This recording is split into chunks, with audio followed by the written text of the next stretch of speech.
Allez, deuxième loi de la tension, donc on s'intéresse à la tension dans un circuit en dérivation. Donc ici, on a bien un générateur avec deux lampes branchées en dérivation, et on s'intéresse à comment se comporte la tension dans un tel circuit.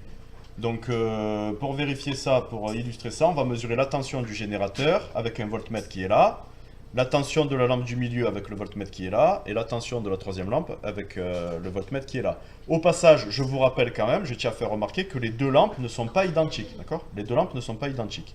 Et pourtant, qu'est-ce qu'on constate? Donc allez, je branche chacun des voltmètres.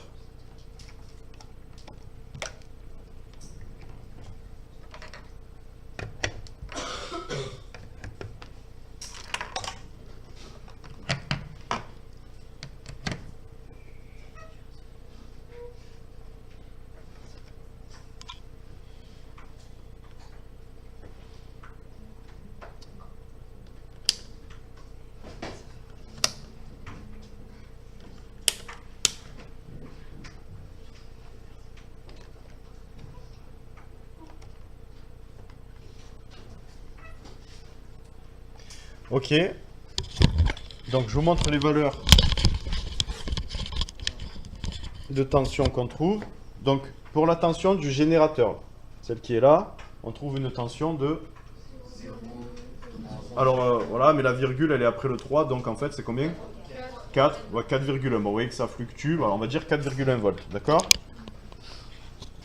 Ça c'était la tension du générateur. La tension de la lampe du milieu. Et ça fluctue aussi. Donc, tout à l'heure, ça fluctuait, c'était autour de 4,1, 2, d'accord? Ben là, on va dire que c'est aussi le cas. On peut dire que ça vaut 4,2, d'accord? Aux incertitudes de mesure près. Et la troisième lampe, qui est totalement différente, hein, et pourtant, 4,3.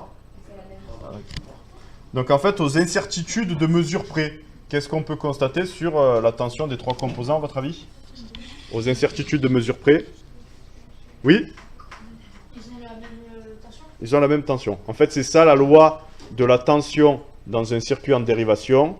Tous les composants qui sont branchés en dérivation, donc là, le générateur avec cette lampe, et cette lampe,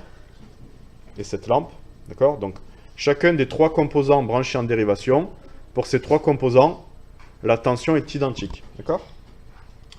Donc, dans un circuit en dérivation, la tension des composants branchés en dérivation sont égales.